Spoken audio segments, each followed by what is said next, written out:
Hello मेरे भावी प्रशासकों। आज मैं ब्रिटिश ईस्ट इंडिया कंपनी के बारे में चर्चा करूंगा। पुर्तगाल, स्पेन और नीदरलैंड के लोगों की सफलता के बाद अंग्रेज भी पूर्वी एशिया के साथ व्यापार करने की ओर अग्रसर हुए और इस संदर्भ में अंग्रेजों के तमाम प्रयास हुए। इस प्रयास के क्रम में ही अगर आप देखें तो मुगल बादशाह अकबर के समय ही दो अंग्रेज नागरिक भारत आते हैं। एक का नाम है राल्फ फिंच और दूसरे का नाम है John Milton hall. Ralph Finch और जॉन मिल्टन हॉल का ब्रिटिश ईस्ट इंडिया कंपनी से कोई सीधा संबंध नहीं था। बस इनके बारे में यही तथ्य है कि यह ब्रिटिश नागरिक थे। हाँ, ये भारत आके जब वापस इंग्लैंड लौट के गए तो ब्रिटिश ईस्ट इंडिया कंपनी के गठन में इनके भारत से संबंधित जो अनुभव था, जो ज्ञान था, उस ज्ञान का बहुत बड़ा प्रभाव पड़ा। इनके सलाह को आमंत्रित किया गया। इसके बाद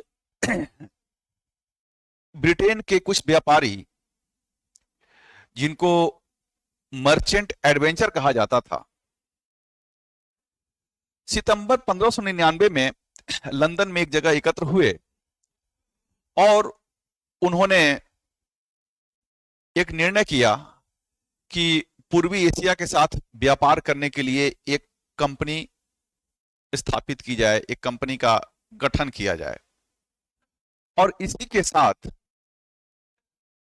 पूर्वी एशिया के से व्यापार करने के लिए एक कंपनी का गठन हुआ जिसका नाम था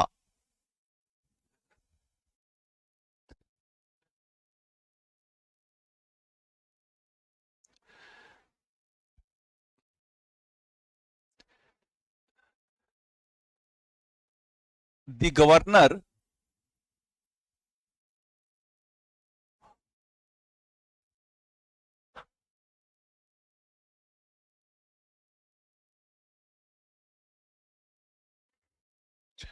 of merchant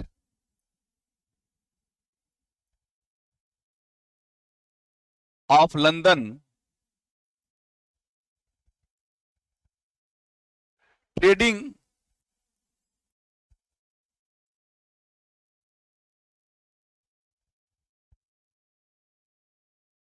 into East Indies. The governor and company था। The governor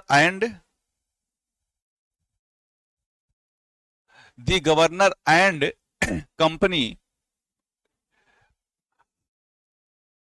of merchant of London trading into the East Indies. इसे ही संक्षेप में ईस्ट इंडिया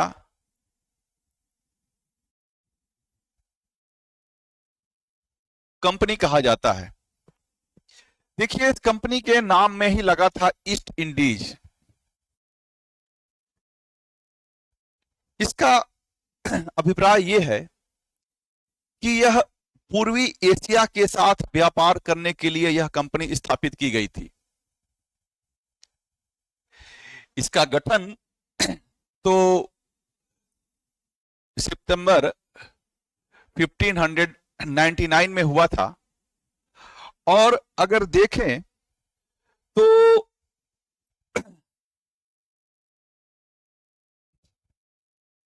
ईस्ट इंडीज यानी पूर्वी एशिया में व्यापार करने वाले इस कंपनी के गठन के पहले ही पूर्वी भूमध्य सागर क्षेत्र और पश्चिम एशिया के साथ व्यापार करने के लिए एक दूसरी कंपनी बनाई गई थी जिसका नाम था लेवेंट कंपनी। इसलिए कह सकते हैं कि पश्चिम एशिया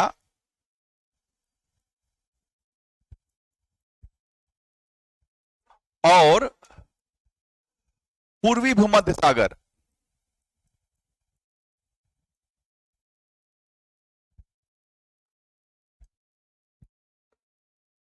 क्षेत्र, इस क्षेत्र से व्यापार करने के लिए एक दूसरी कंपनी बनाई गई थी जिसका नाम था लेवेंट कंपनी।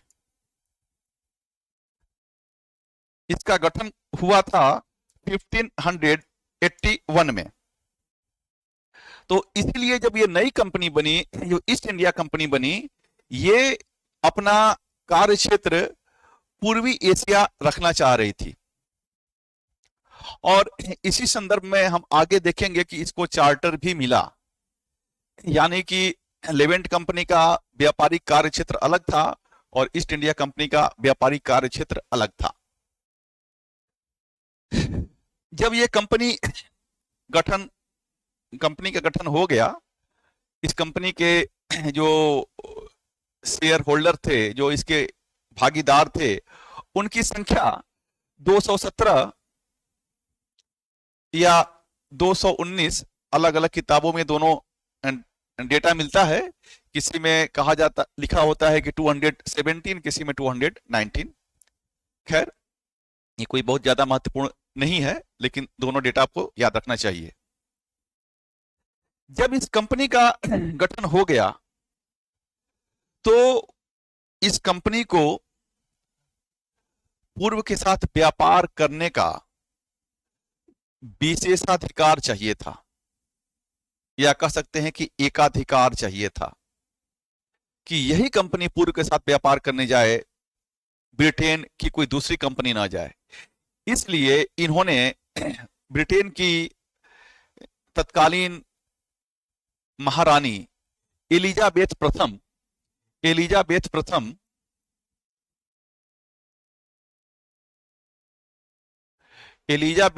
से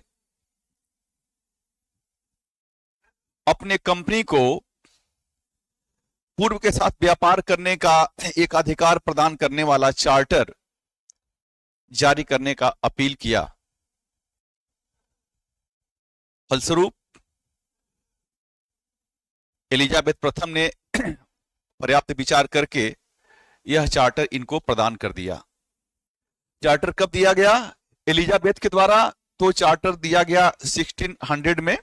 ये 31 दिसंबर को यह चार्टर जारी हुआ।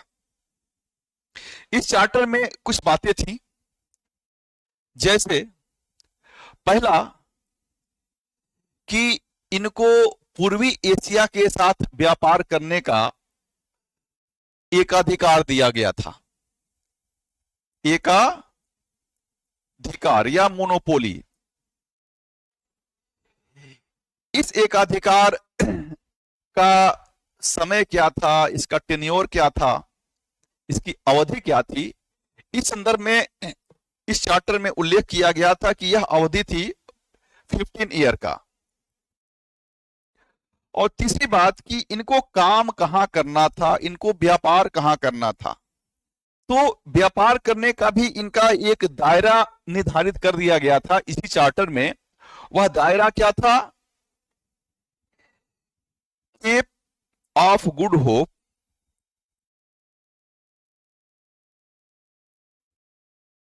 से लेकर मैगेलन स्ट्रीट तक। मैगेलन स्ट्रीट, यही ये व्यापार कर सकते थे। अर्थात हिंद महासागर और प्रशांत महासागर के क्षेत्र में इनको व्यापार करना था। केप ऑफ गुड होप का मतलब है कि अफ्रीका के दक्षिणी बिंदु पर जो रेखा आती है, देशांतर रेखा आती है, वहां से लेकर और दक्षिण अमेरिका के दक्षिण बिंदु पर जो देशांतर रेखा आती है, इनके बीच में इनको व्यापार करना था। इसके बाद दूसरा समस्या इनके साथ ये था कि महारानी से तो इनको चार्टर मिल गया, लेकिन इनको पता था कि भारत में इनसे पहले ही पुर्तगाली स्थापित हो चुके हैं और डच भी इनसे पहले भारत जा चुके हैं।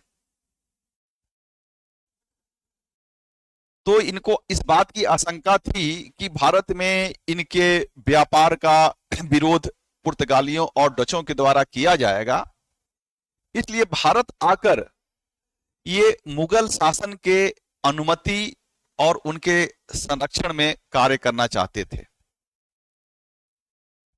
इसलिए जब ईस्ट इंडिया कंपनी भारत की तरफ चली तो एलिजाबेथ प्रथम की मृत्यु हो चुकी थी।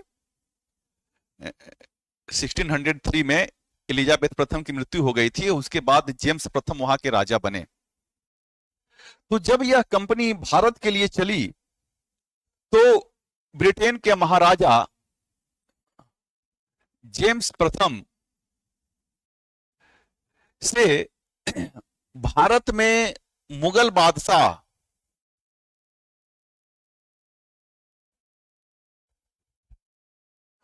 अकबर के नाम एक पत्र जारी करवाया।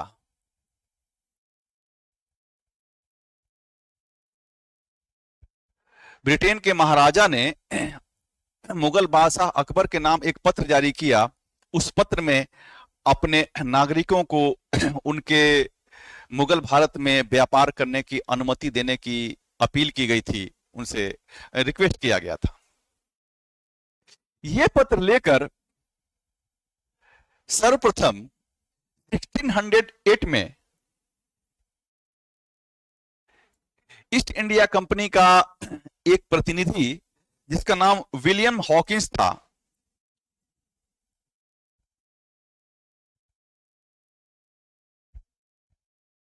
भारत आया और भारत में सर्वप्रथम यह सूरत आया। प्रश्न यह बन सकता है कि ईस्ट इंडिया कंपनी भारत के किस स्थान पर सर्वप्रथम पहुंची थी? तो सूरत आई। लेकिन जब ईस्ट इंडिया कंपनी सूरत पहुंची उस समय तक मुगल बादशाह अकबर की मृत्यु हो गई थी और उसका बेटा जहांगीर मुगल बादशाह के पद पर आसीन था। तो जेम्स प्रथम का वह पत्र लेकर ये हॉकिंस जो है वह जहांगीर से मिलने आगरा पहुंचा और आगरा में यह मुगल बादशाह जहांगीर से भेंट किया और सूरत में अपना व्यापार प्रारंभ करने के लिए उससे अनुमति मांगी। यह भी प्रश्न आता है कि विलियम हॉकिंस जहांगीर से किस स्थान पर मिला था? तो आगरा में मिला था। अब इस हॉकिंस के बारे में कुछ महत्वपूर्ण तथ्य है, जैसे कि ये हॉकिंस जो था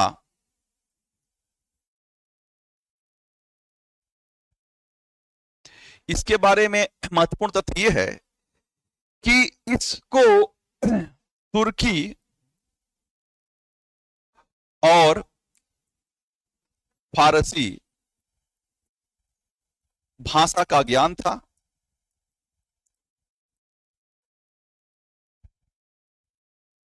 और दूसरा कि इसने जहांगीर से,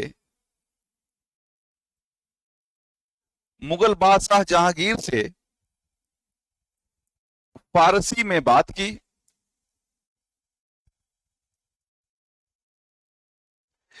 तीसरा फैक्ट यह है कि जहांगीर इससे इतना प्रभावित हुआ कि इसको खान, जो कि एक उच्च प्रशासनिक पद होता था, खान की पदवी या उपाधि दिया और इसे मुगल सेवा में, मुगल प्रशासनिक सेवा में मनसबदार का पद दिया।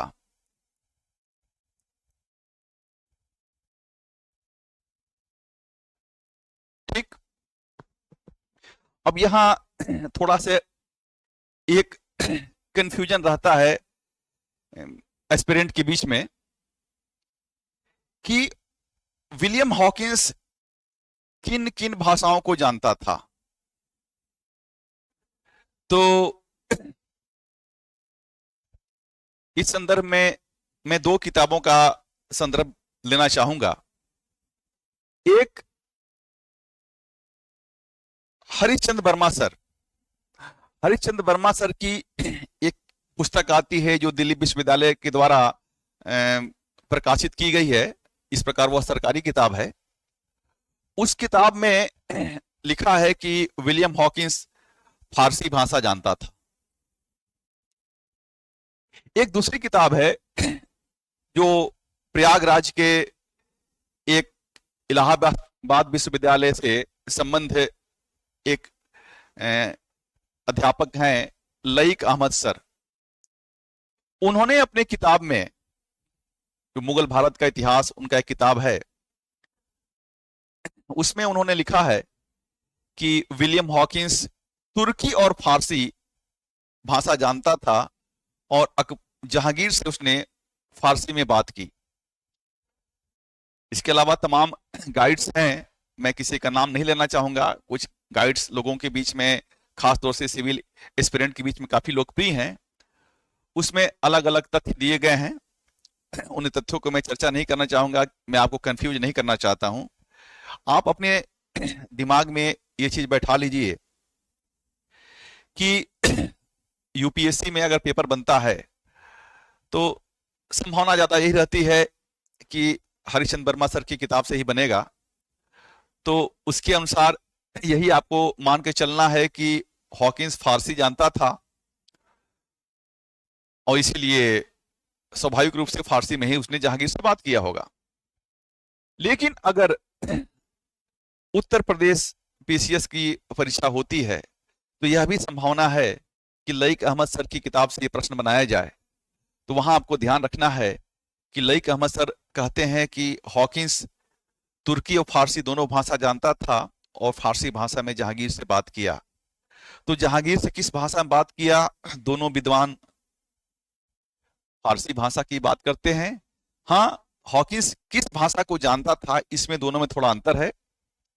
जहां हरिश्चंद्र वर्मा सर केवल फारसी की बात करते हैं, वहीं लईक अहमद सर फारसी और तुर्की दोनों की बात करते हैं। खैर, हम आगे बढ़ते हैं। हमें उम्मीद है कि आपकी बात समझ में आ गई होगी। आगे बढ़ते हैं।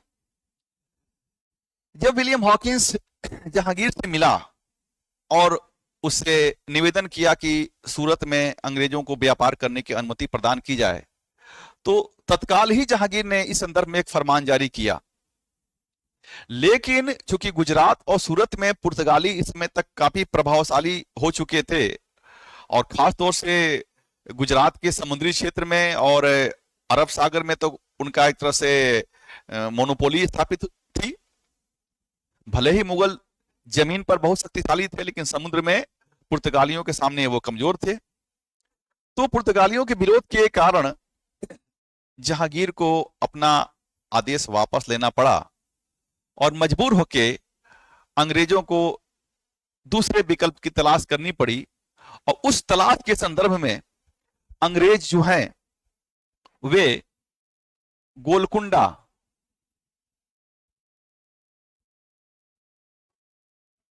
राज की तरफ गए और गोलकुंडा के सुल्तान से अंग्रेजों ने अपने राज्य में व्यापार करने की अनुमति मांगी और अनुमति उनको मिल भी गई। और इस प्रकार गोलकुंडा राज्य के अंतर्गत एक बंदरगाह नगर है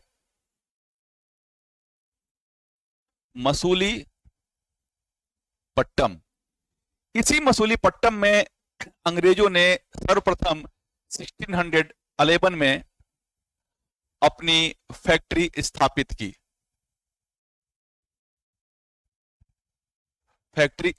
की। तो यदि प्रश्न आता है कि भारत में ब्रिटिश ईस्ट इंडिया कंपनी की पहली फैक्ट्री कहां स्थापित की गई, तो उसका जवाब होगा मसूलीपट्टनम में। मसूलीपट्टनम भी कहते हैं, मसूलीपट्टम भी कहते हैं। कब स्थापित की गई? तो 1611 में स्थापित की गई। किसके आदेश पर स्थापित की गई? तो गोलकुंडा सुल्तान के आदेश पर स्थापित की गई। गोलकुंडा सुल्तान जो हैं, गोलकुंडा सुल्तान, इनके बारे में एक और फैक्ट है अंग्रेजों के संदर्भ में ही कि 1632 में इन्होंने एक गोल्डन फरमान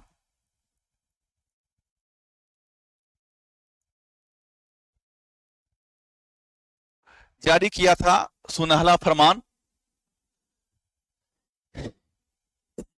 इसके द्वारा अंग्रेजों को गोलकुंडा राज्य के सारे क्षेत्र से, चाहे वो स्थल भाग हो या समुद्री भाग हो, 500 पैगोडा एक मुश्त राजकोष में जमा कराने पर, यह वार्षिक था, मैंने वर्ष में एक बार 500 पैगोडा, पैगोडा वहां की मुद्रा थी, करेंसी थी, 500 पैगोडा अगर राजकोष में जमा करा दे रहे हैं तो वर्ष भर इनको मुक्त व्यापार की सुविधा गोलकुंडा राज्य और उसके बंदरगाहों पर मिली थी।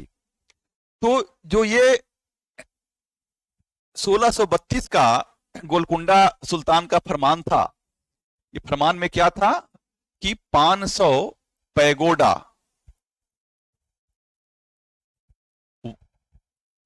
वार्षिक इनको देना था और इसके बदले में साल भर गोलकुंडा राज्य के क्षेत्र से इनको व्यापार करने की मुक्त सुविधा प्रदान की गई थी। इनको फिर टैक्स के लिए परेशान नहीं किया जाएगा। ये जो गोलकुंडा राज्य का जो फरमान था, इस फरमान के लिए एक शब्द आता है सुनहला फरमान। अंग्रेजों को भारत में व्यापार करने के लिए दो प्रकार के फरमान जारी किए गए थे, एक गोलकुंडा सुल्तान के द्वारा 1632 में और एक मुगल बादशाह के द्वारा 1717 में, 1717 में।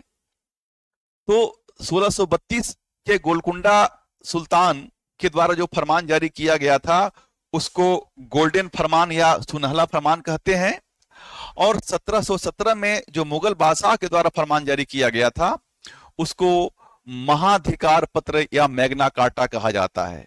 तो इन दोनों फरमानों के जो बारे में जो संज्ञा दी गई है उसको थोड़ा अंतर है। तो एस्पिरेंट को ये ध्यान देना चाहिए कि मैग्ना कार्टा कहा गया है मुगल बादशाह के 1717 के फरमान को, और गोल्डन फरमान कहा गया है गोलकुंडा सुल्तान के 1632 के फरमान को।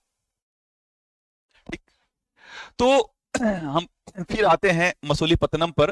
अंग्रेजों ने जब 1611 में मसूलीपट्टनम में अपनी फैक्ट्री स्थापित कर ली, उनके मन में एक चीज था कि हम गुजरात में व्यापार अपना शुरू नहीं कर पाए, और इसी चीज के तहत उनको प्रेरणा मिली कि गुजरातियों से हिसाब चुकता किया जाना चाहिए। और इसी संदर्भ में अंग्रेजों का जो अगला कदम था वो 1612 में गुजरात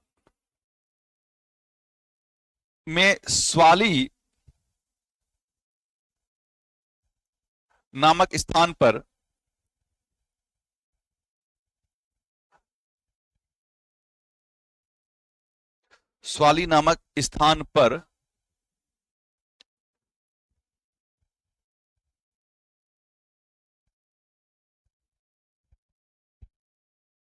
अंग्रेजों ने पुर्तगाली नौसेना को पराजित किया। इसमें अंग्रेज कैप्टन बेस्ट का नाम आता है।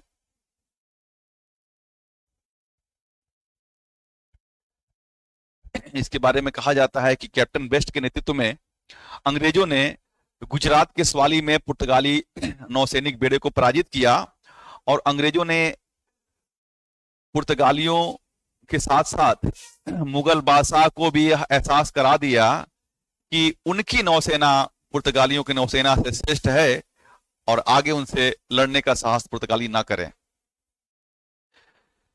अगर इस क्रम में हम और थोड़ा पहले जाते हैं तो पुर्तगाल और स्पेन दो अलग अलग राज्य थे, दो अलग अलग देश थे। लेकिन हम देखते हैं कि 1580 के आसपास पुर्तगाल का स्पेन में विलय हो जाता है, और अब विलय होने का मतलब है कि पुर्तगाल की शक्ति और स्पेन की शक्ति दोनों संयुक्त हो जाती है, और भौगोलिक खोजों की शुरुआत ही स्पेन और पुर्तगाल ने किया था, तो स्वाभाविक रूप से उनके पास एक सशक्त नौसैनिक बेड़ा रहा होगा।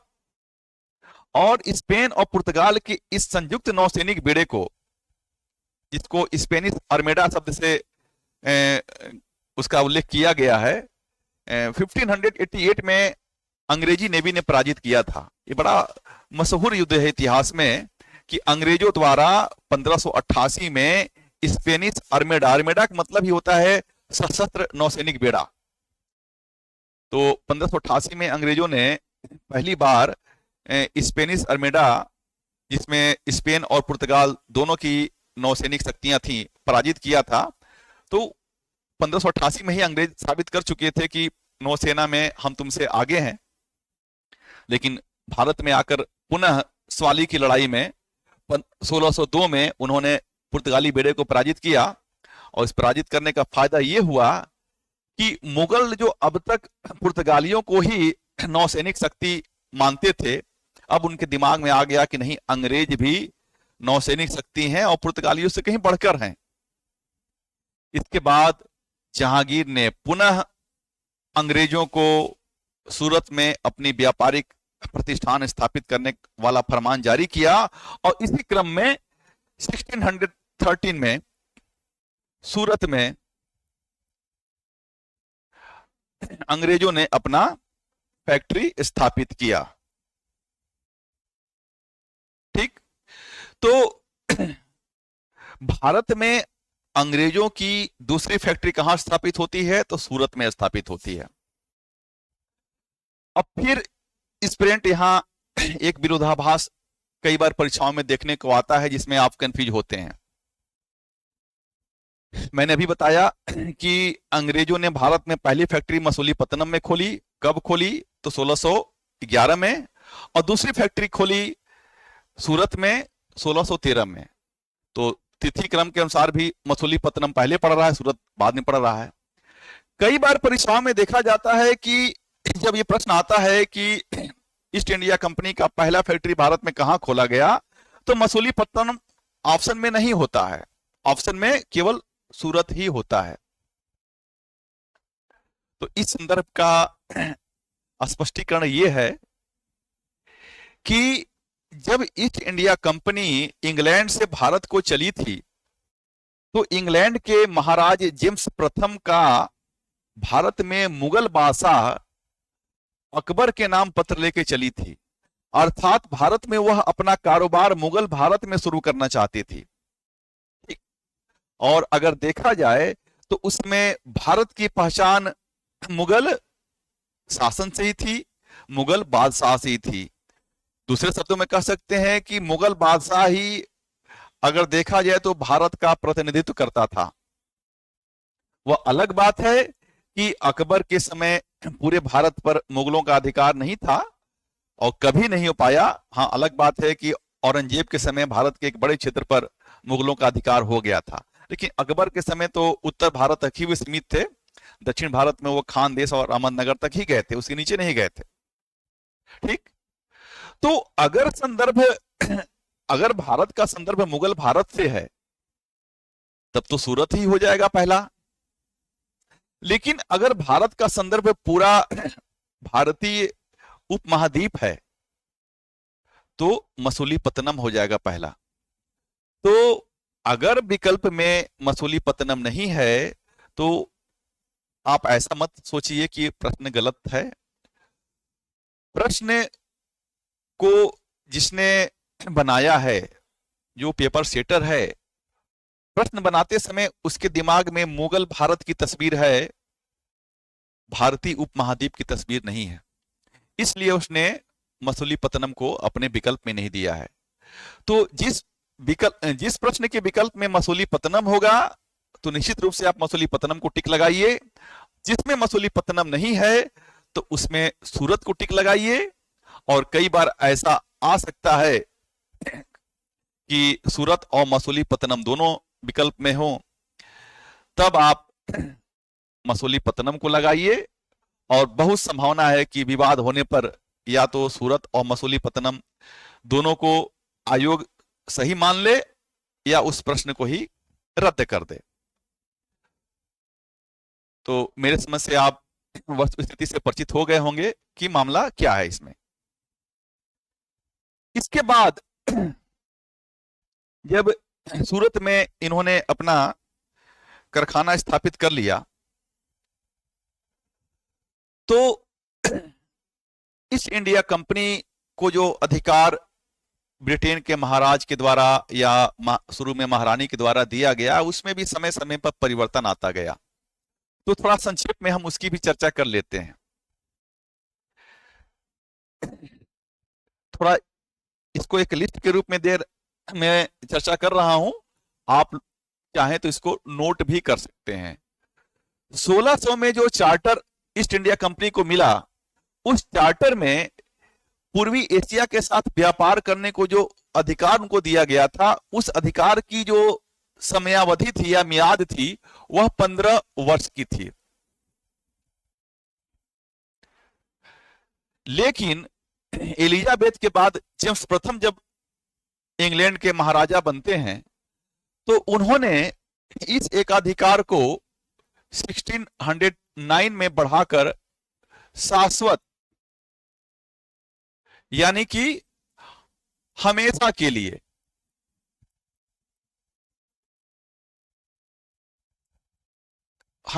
लिए कर दिया। माने अब इसकी कोई तय सीमा नहीं थी, ये अस्थायी रूप से इनको पूर्वी एशिया से व्यापार करने का एक अधिकार मिल गया।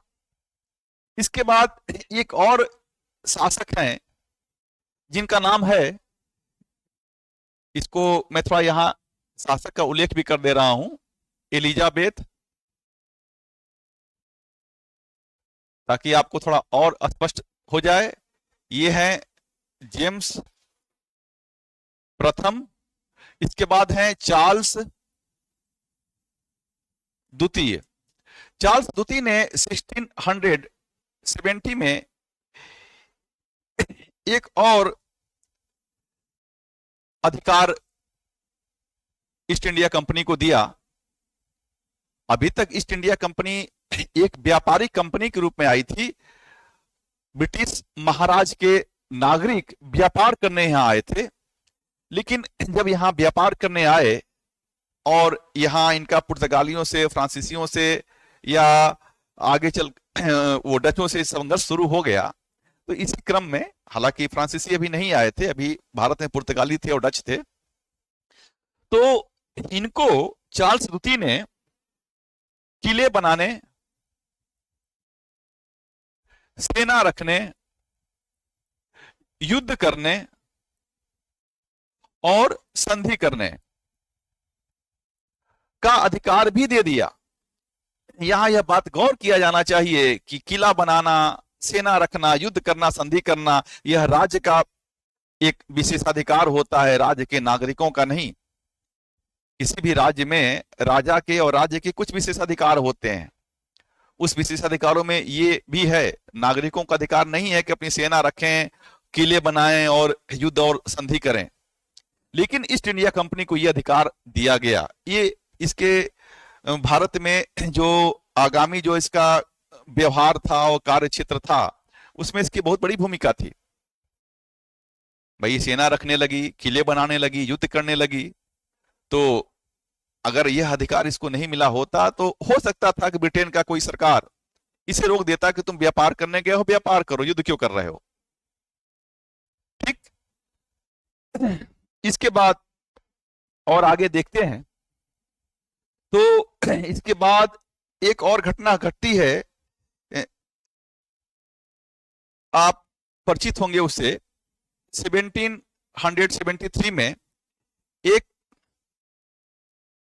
रेगुलेटिंग एक्ट पारित किया जाता है। इस रेगुलेटिंग एक्ट के द्वारा पहली बार भारत में ब्रिटिश ईस्ट इंडिया कंपनी की गतिविधियों पर ब्रिटिश सरकार ने नियंत्रण लगाया। क्योंकि अगर ये समय देखेंगे आप, तो इस समय यह केवल व्यापारिक कंपनी नहीं रह गए थे। इस समय में ये व्यापारिक कंपनी नहीं रह गए थे, क्योंकि 1757, 1764 और 1765 में जो भारत में घटनाएं घटी, जिसे 57 में प्लासी की लड़ाई, 64 में बक्सर की लड़ाई और 1765 में जो इलाहाबाद या प्रयागराज की जो संधि हुई थी, उस संधि के बाद ब्रिटिश ईस्ट इंडिया कंपनी केवल व्यापारी नहीं रह गई बल्कि बंगाल की प्रशासक हो गई थी। तो पहली बार रेगुलेटिंग एक्ट के द्वारा ही भारत में ईस्ट इंडिया कंपनी के जो कार्य क्षेत्र है या उसकी गतिविधियां हैं, उसको ब्रिटिश सरकार ने या ब्रिटिश पार्लियामेंट ने नियंत्रित करने का प्रयास किया। और आगे हम बढ़ते हैं तो एक और इसके बारे में एक्ट पारित होता है 1813 में। 1813 में 1813 ये एक चार्टर ही था। ये भी 1813 में जो ब्रिटिश ईस्ट इंडिया कंपनी को पूर्वी एशिया के साथ व्यापार करने का एकाधिकार या मोनोपोली प्राप्त हुई थी, ब्रिटिश महारानी और महाराज के द्वारा, वह एकाधिकार 1813 में समाप्त हो गया। यानी कि अब ब्रिटेन के सभी लोगों को भारत से और पूर्वी एशिया से व्यापार करने का छूट मिल गया। तो जो अधिकार ईस्ट इंडिया कंपनी को सन 1600 में महारानी एलिजाबेथ ने दिया, जिस अधिकार को 1609 में महाराज जेम्स प्रथम ने शाश्वत बना दिया, वह अधिकार 1813 में समाप्त कर दिया गया। और आगे बढ़ते हैं तो 1857 के भारतीय स्वाधीनता संग्राम के बाद 1858 में एक एक्ट पारित किया जाता है। 1858 में एक एक्ट पारित किया जाता है।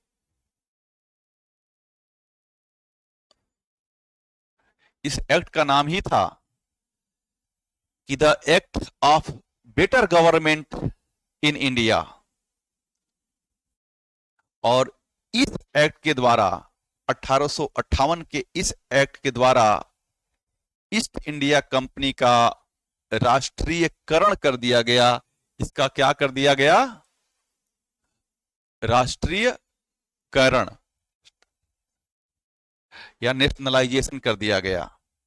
यानी कि ईस्ट इंडिया कंपनी का जो भारतीय क्षेत्र का जो भी प्रशासनिक कार्य था, जो भी गतिविधियां थी, अब किसके पास चली गई? सरकार के पास चली गई।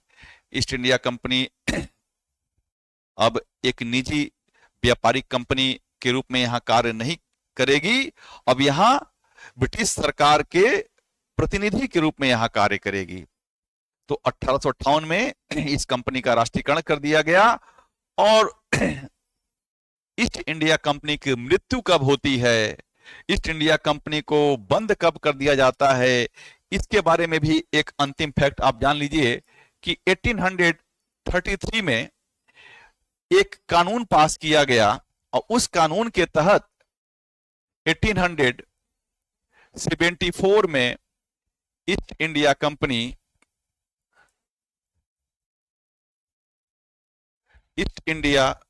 कंपनी को बंद कर दिया गया, समाप्त कर दिया गया। तो यह भी बहुत अच्छा प्रश्न है कि ईस्ट इंडिया कंपनी को अंतिम रूप से बंद कब कर दिया गया?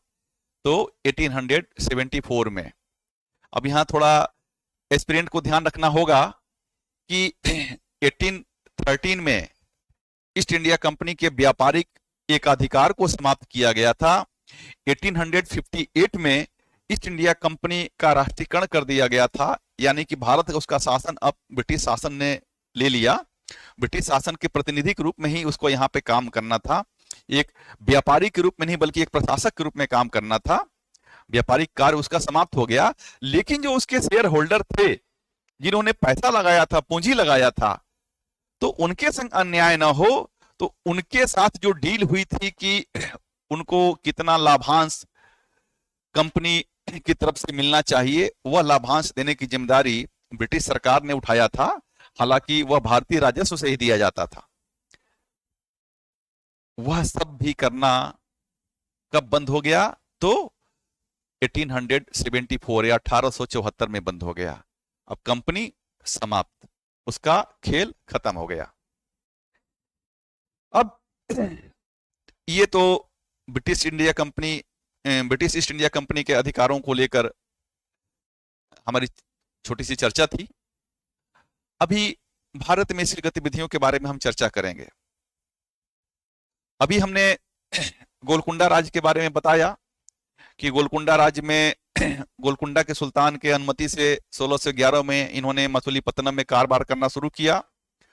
1632 में गोलकुंडा के सुल्तान ने इनके बारे में एक फरमान जारी किया कि 500 पैगोडा वार्षिक इनको देना है, बदले में साल भर गोलकुंडा राज्य के बंदरगाहों से और राज्य के धरती से इनको मुफ्त में व्यापार करना है, मुक्त रूप से व्यापार करना है, फ्री ट्रेड करना है। इसको सुनहला फरमान या गोल्डन फरमान कहा गया। दूसरी तरफ भी हमने मुगल बादशाह जहांगीर की चर्चा की कि जहांगीर ने भी सवाली की लड़ाई के बाद अंग्रेजों को सूरत में फैक्ट्री लगाने की अनुमति दे दी और 1613 में अंग्रेजों ने दूसरी फैक्ट्री सूरत में लगाई। अभी कहानी कुछ और है। अब बंगाल पर थोड़ा फोकस करना हम चाहेंगे, क्योंकि बंगाल से ही भारत में ईस्ट इंडिया कंपनी का शासन शुरू हुआ था। पहले बंगाल ही उनके नेतृत्व में आया था, तो बंगाल के बारे में थोड़ा गहन अध्ययन करना अपेक्षित है। प्रश्न भी वहां से प्रायः बनते हैं। तो बंगाल में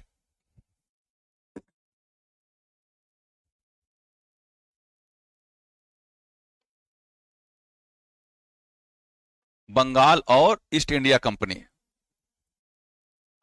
बंगाल में सर्वप्रथम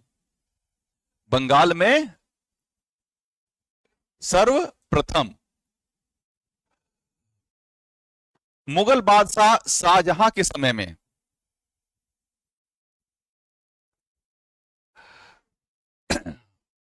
बंगाल का जो सूबेदार था, बंगाल का सूबेदार, इसका नाम था शाह शुजा। शाह शुजा शाहजहां का बेटा था। इसमें मुगल बादशाह के पद पर कौन था? तो मुगल बादशाह के पद पर इसमें शाहजहां था। मुगल बादशाह के पद पर इसमें शाहजहां था और बंगाल के सूबेदार के पद पर कौन था? शाहजहां के बेटा शाह शुजा था। तो शाह शुजा ने 1651 1651 में ईस्ट इंडिया कंपनी को बंगाल में हुगली नामक स्थान पर अपना फैक्ट्री लगाने की अनुमति दी। अब आपको एक बार फिर मैं रिमाइंड कराना चाहूंगा कि हुगली में पहले पुर्तगालियों ने अपनी फैक्ट्री और कारोबार शुरू किया था, लेकिन शाहजहां का पुर्तगालियों से उनकी गतिविधि को लेकर विवाद हो गया, क्योंकि पुर्तगाली लूटपाट का काम करते थे। तो शाहजहां ने 1632 में हुगली से पुर्तगालियों को भगा दिया।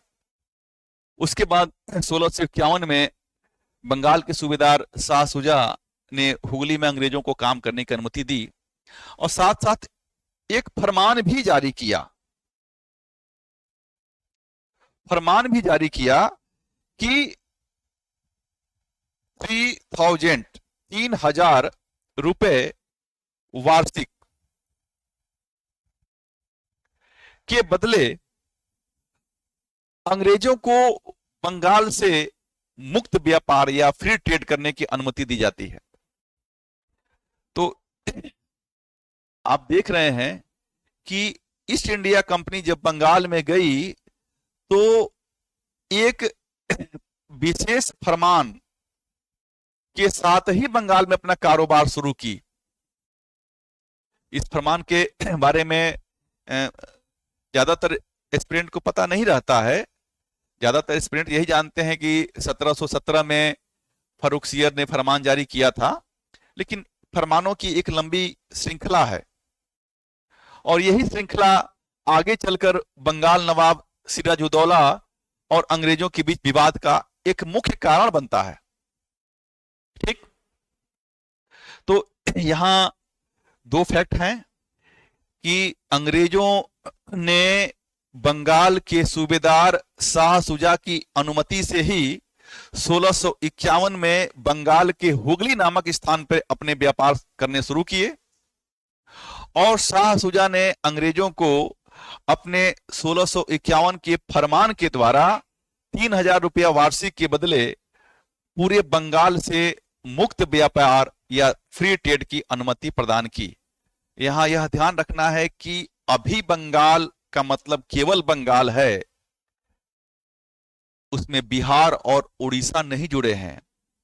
मुगल प्रशासनिक व्यवस्था में मुगल प्रांतों को सूबा कहा जाता था, और सूबे का जो मुखिया होता था, प्रशासनिक मुखिया, उसको सूबेदार कहा जाता था। तो मुगलों के जो सूबे थे, जो प्रांत थे, उसमें बिहार अलग सूबा या प्रांत था, बंगाल अलग सूबा प्रांत था, उड़ीसा अलग सूबा या प्रांत था। 1719 में बंगाल सूबे में उड़ीसा के सूबे को मिलाया गया, और 1735 में बंगाल सूबे में बिहार सूबे को मिलाया गया। तो बंगाल में बिहार और उड़ीसा का मिलना बहुत बाद की कहानी है। इसमें बंगाल का मतलब सिर्फ बंगाल है। जबकि हम लोग जब आगे पढ़ते हैं 1765 का, जब हम लोग इलाहाबाद की संधि पढ़ते हैं कि अंग्रेजों को बंगाल का दीवानी अधिकार मिल गया, तो उसमें बंगाल का सेंस बंगाल, बिहार, उड़ीसा तीनों रहता है। ठीक, क्लियर हो गया? तो ये मिला, और इसी के साथ अंग्रेज जो है बंगाल में अपना कारोबार शुरू करते हैं। और ये जो फरमान है कि इसकी लंबी श्रृंखला है। अभी तो बादशाह शाहजहां है, उसका बेटा शाह सुजा बंगाल का सूबेदार है। अभी लड़ाई होगी, लड़ाई में औरंगजेब शाह सुजा को मार देगा, औरंगजेब अपने पिता को बंधक बना लेगा, औरंगजेब मुगल बादशाह बन जाएगा, और बंगाल का सूबेदार वो मीर कासिम को बनाएगा, फिर बंगाल का सूबेदार वो शाइस्ता खान को बनाएगा, फिर बंगाल का सूबेदार वो इब्राहिम खान को बनाएगा। तो ये लोग भी अंग्रेजों को जो ये सुविधा मिली हुई है शाह सुजा के द्वारा कंटिन्यू रखते हैं, और लास्ट में जाकर मुगल बादशाह फर्रुखसियर तो 1717 में जो फरमान जारी करता है उसको मैग्ना कार्टा की संज्ञा दी गई है। ये सब मैग्ना कार्टा नहीं कहे जाएंगे। मैग्ना कार्टा का मतलब ही है कि 1717 का मुगल बादशाह का फरमान, क्योंकि हो सकता है कि विकल्प में ये सब भी डाल दिया जाए, है ना। लेकिन जब ईस्ट इंडिया कंपनी के लिए मैग्ना कार्टा शब्द का प्रयोग किया जाएगा, इसका मतलब है कि मुगल बादशाह फर्रुखसियर द्वारा 1717 का फरमान। उसी प्रकार ईस्ट इंडिया कंपनी के लिए जब सुनहला फरमान या गोल्डन फरमान शब्द का प्रयोग किया जाएगा, उसका मतलब क्या होगा? गोलकुंडा सुल्तान का 1632 का फरमान। ठीक, तो ये कुछ महत्वपूर्ण जानकारियां थी ब्रिटिश ईस्ट इंडिया कंपनी के भारत आने के संदर्भ में। इसके साथ कुछ अन्य प्रश्न जो बनते हैं, उसमें यह बनता है कि अंग्रेजों ने भारत में जो व्यापार करना शुरू किया, उस व्यापार के प्रमुख वस्तुएं क्या थी? तो यह ध्यान रखिएगा, बहुत महत्वपूर्ण प्रश्न है कि ईस्ट इंडिया कंपनी किन वस्तुओं का व्यापार करती थी?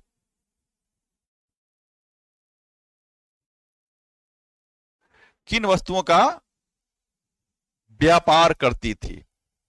तो इसमें पहला हो जाएगा कपड़ा। इसमें दोनों कपड़े होंगे आपके, सूती या कॉटन और रेशमी या सिल्क। इसके बाद हो जाएगा नील या इंडिगो। इसके बाद हो जाएगा सोरा, जिसको सॉल्ट पीटर भी कहते हैं। यह बारूद के निर्माण में कार्य आता है। केमिस्ट्री में इसको पोटेशियम नाइट्रेट कहा जाता है, KNO3 इसका सूत्र है। इसके अलावा जो है, इसके अलावा अफीम, ओपीएम भी कहा जाता है इसको।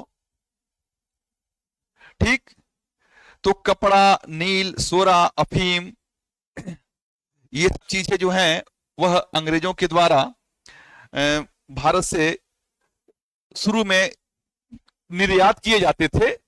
आगे चलकर अंग्रेजों ने भारत से चाय, चीनी का भी निर्यात करना शुरू कर दिया और फिर नमक का भी निर्यात करना शुरू कर दिया। तो जब सवाल पूछा जाएगा कि अंग्रेजों द्वारा भारत से निर्यात की जाने वाली प्रमुख वस्तुएं क्या थीं, तो उसके जवाब में आपको उत्तर यही देना चाहिए कि कपड़ा जिसमें सूती और रेशमी है, नील, सोरा, अफीम, ये 4 प्रमुख वस्तुएं थी। चाय, चीनी, नमक वगैरह भी थे ही।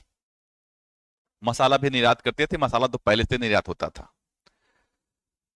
इसके बाद और एक सवाल इसमें बनता है कि अंग्रेजों का मुगलों से संबंध कैसा रहा। अंग्रेजों का मुगलों से संबंध कैसा रहा? तो शुरू में तो जैसा कि हम लोग ने अभी चर्चा किया कि मुगलों के अनुमति और संरक्षण से ही अंग्रेजों ने यहां अपना कारोबार शुरू किया था। लेकिन समय के साथ एक ऐसा समय भी आया कि मुगलों और अंग्रेजों में विवाद हुआ, और यह घटना औरंगजेब के समय की है, मुगल बादशाह औरंगजेब के समय की है, और समय है 1686 से 1688 के बीच का, 1686 से 1688 के बीच का। इस दौरान बम्बे और हुगली दोनों जगह अंग्रेजों का मुगलों से संघर्ष हुआ। हालांकि मुगल सेना शक्तिशाली साबित हुई, अंग्रेज पराजित हुए, उनका बहुत नुकसान हुआ, और फिर अंग्रेज मुगल बादशाह के सामने घुटने टेक दिए, उनसे माफी मांगा, उनसे दोबारा गलती न करने की का वायदा किया, और मुगल बादशाह ने उनको माफी दे दिया।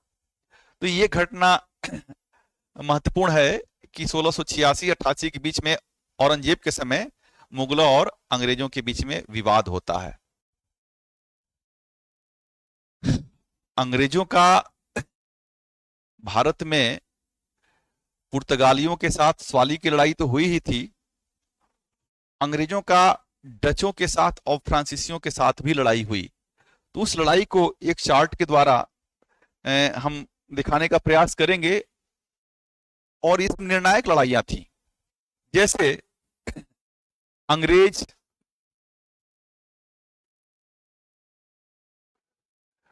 यहां मान लीजिए पुर्तगाली हैं, फिर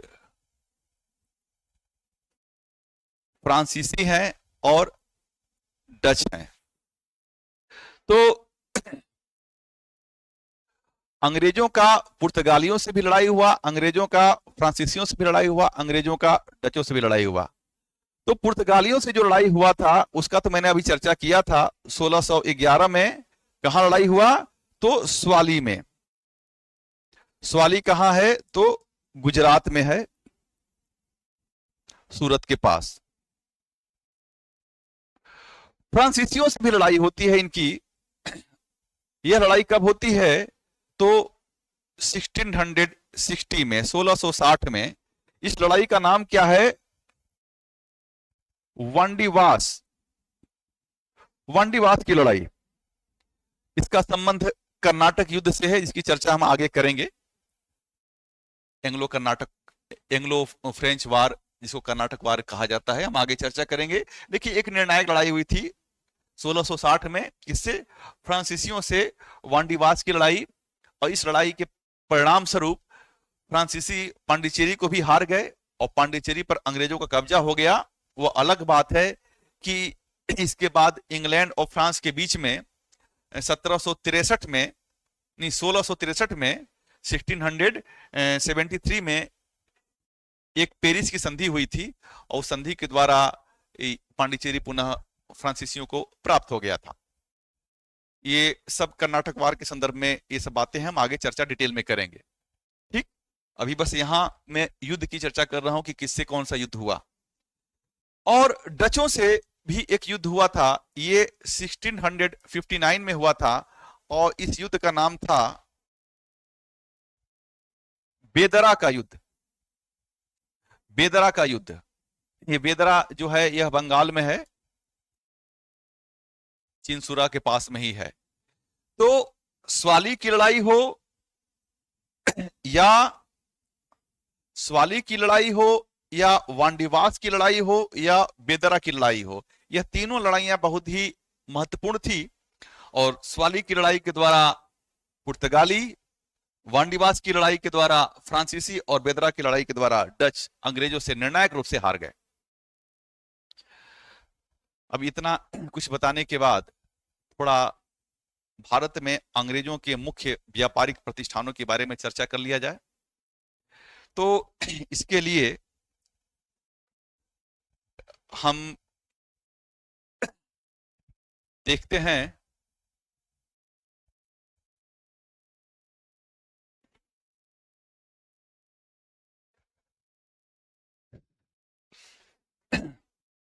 भारत के मैप को देखा जाए ताकि स्थिति ज्यादा स्पष्ट हो सके। मेरे समझ से इतना परफेक्ट रहेगा। देखिए, भारत में जब अंग्रेज आते हैं तो भारत में जब अंग्रेज आते हैं तो मैंने अभी चर्चा किया था कि सबसे पहले वे मसूलीपट्टनम में अपना व्यापार शुरू करते हैं।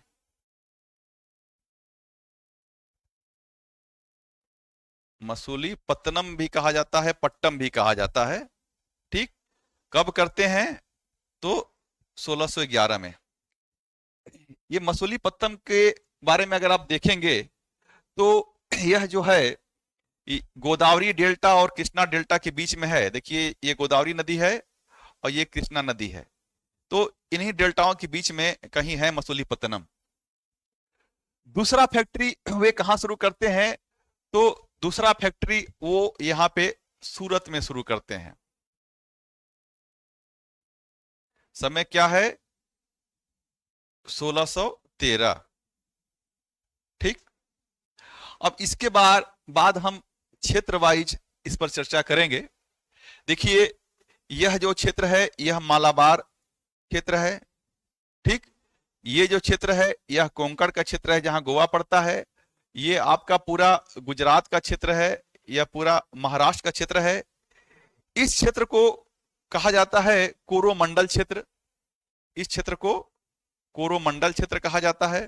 ठीक ना, इस क्षेत्र को उत्तरी सरकार कहा जाता है। देखिए, है ना, ये जो तटीय आंध्र प्रदेश का इलाका है इसको उत्तरी सरकार पहले कहा जाता था। और ये जो है ये उड़ीसा तट का क्षेत्र है और ये बंगाल तट का क्षेत्र है। ठीक, तो हम एक एक कर देखते हैं कि अंग्रेजों के भारत में कहां कहां व्यापारिक प्रतिष्ठान थे और उस व्यापारिक प्रतिष्ठान को इन्होंने कब कब प्रारंभ किया था। तो सूरत के बाद अगर देखें पश्चिम भारत में, तो सूरत के बाद बसीन, सालसेट और मुंबई। बसीन, सालसेट और मुंबई, यहां अंग्रेजों ने अपना कारोबार स्थापित कर रखा था। ईस्ट इंडिया कंपनी का यहां व्यापारिक प्रतिष्ठान थे। ठीक, उसके बाद अगर हम कोरोमंडल तट पे जाते हैं तो कोरोमंडल तट पे चेन्नई, देखिए चेन्नई की स्थिति जो है वो यहां होगी। ये ऊपर है पुलिकट, नीचे है चेन्नई। चेन्नई में इन्होंने 1639 में अपनी फैक्ट्री स्थापित की। इसके बारे में भी थोड़ा सा सूचना है कि चेन्नई उसमें मद्रास कहा जाता था। तो प्रश्न बन सकता है कि अंग्रेजों ने मद्रास को किससे प्राप्त किया। तो एस्पिरेंट, अंग्रेजों ने मद्रास को विजयनगर साम्राज्य के शासक से ही प्राप्त किया था।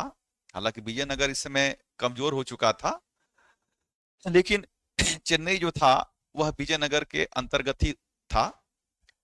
थोड़ा सा इसको और हम क्लियर करना चाहेंगे, क्योंकि कई बार किताबों में चंद्रगिरी लिखा होता है, तो आप कंफ्यूज मत होइएगा कि विजयनगर तालिकोटा का जो युद्ध हुआ था 1565 में, बहुत प्रसिद्ध युद्ध था। आप उसके बारे में पढ़े होंगे, जानते होंगे कि तालिकोटा का युद्ध 1565 में जो हुआ था, उसमें विजयनगर को अहमदनगर, गोलकुंडा, बीजापुर और बीदर, 4 राज्यों ने मिलकर विजयनगर पर हमला किया था और विजयनगर की सेना पराजित हुई थी। विजयनगर को जला दिया गया था और नष्ट कर दिया गया था। और इसके बाद जो है विजयनगर कमजोर हो गया। तो आगे चलकर विजयनगर को 3 भूभागों में बांट दिया गया था। एक भूभाग की राजधानी थी चंद्रगिरी, एक का था पेनुगोंडा और एक का था श्रीरंगपट्टम। तो चंद्रगिरी विजयनगर के अंतर्गत ही आता था और चंद्रगिरी का प्रशासक जो था वह विजयनगर के ही अधीन था। तो विजयनगर साम्राज्य के अंतर्गत चंद्रगिरी के प्रशासक ने अंग्रेजों को मद्रास प्रदान किया था। कब? तो 1639 में। और मद्रास में अंग्रेजों ने एक फोर्ट बनाया, किला बनाया, जिसका नाम था फोर्ट सेंट जॉर्ज। ठीक। और सबसे पहले फोर्ट सेंट जॉर्ज को ही प्रेसिडेंसी नगर का दर्जा मिला था। शुरू में भारत में अंग्रेजों की 2 प्रेसिडेंसी थी। पूर्वी तट की प्रेसिडेंसी थी मद्रास और पश्चिमी तट की प्रेसिडेंसी थी सूरत। बाद में जब बॉम्बे उनके हाथ में आ गया तो बॉम्बे को हेडक्वार्टर बना दिया गया। बॉम्बे से पहले सूरत ही हेडक्वार्टर था। बंगाल तो बहुत बाद में जाके बनती है, सन 1700 में बनती है। सबसे पहला प्रेसिडेंसी अगर पूछा जाएगा तो मद्रास ही है। 2 प्रश्न आपको ध्यान रखने होंगे। पहला प्रेसिडेंसी नगर किसको घोषित किया गया था? तो मद्रास को घोषित किया गया था। ये कब हुआ था? तो ये 1600, 1 मिनट, ये कब हुआ था? तो 1653 में हुआ था, 1653 में हुआ था। ठीक। तो पहला प्रेसिडेंसी मद्रास को बनाया गया था। लेकिन पहला गवर्नर की जब बात आएगी तो पहला गवर्नर जो है वो बॉम्बे प्रेसिडेंसी के प्रेसिडेंट को पहला भारत में गवर्नर बनाया गया था। प्रेसिडेंट और गवर्नर में थोड़ा अंतर है। प्रेसिडेंट जो था वो केवल व्यापारिक गतिविधियों का निर्देशन और नियंत्रण करता था, और जो गवर्नर था वो व्यापारी के साथ साथ प्रशासनिक और सैनिक कार्यों का भी निर्देशन और नियंत्रण करता था। तो ये हो गया चेन्नई, मसूलीपट्टनम। उसके बाद उड़ीसा में 2 जगह थे। एक था बालासोर और एक था हरिहरपुर। तो उड़ीसा में बालासोर और हरिहरपुर में थे। बंगाल में अगर आप देखेंगे तो बंगाल में ये स्थिति थी कि ये है आपकी हुगली नदी। ये है हुगली नदी। ये कलर सही नहीं है, इसमें हम इसको इस्तेमाल करके देखें। ये भी सही नहीं दिख रहा है, पिंक किया जाए। हाँ, ये दिख रहा है सही। ये है हुगली नदी। तो हुगली नदी के ही किनारे यहां पर कासिम बाजार है। कासिम बाजार, यहां पर है हुगली, और यहां पर था सूता नाती, जो बाद में कोलकाता बना। तो बंगाल में ये 3 जगह थे। और पूरब चलेंगे तो यहां बिहार में आके पटना, पटना में भी इन्होंने अपने व्यापारिक प्रतिष्ठान स्थापित किया था। भारत की मुख्य भूमि पर दिल्ली के समीप यहां पे आगरा, आगरा में भी अंग्रेजों के व्यापारिक प्रतिष्ठान थे। गुजरात में एक और जगह छूट रहा है, अहमदनगर, अहमदाबाद, अहमदनगर तो महाराष्ट्र में है, अहमदाबाद। तो डियर स्टूडेंट, ये एक आउटलाइन है कि भारत में ईस्ट इंडिया कंपनी के व्यापारिक प्रतिष्ठान कहां कहां थे। इसी के साथ ये टॉपिक समाप्त होता है। इसको आप 2 बार 3 बार देखिए, और सिर्फ देखिए ही नहीं, इसको लाइव करिए, लाइक करने के साथ साथ इसको सब्सक्राइब भी करिए और इसको शेयर भी करिए। Thank you.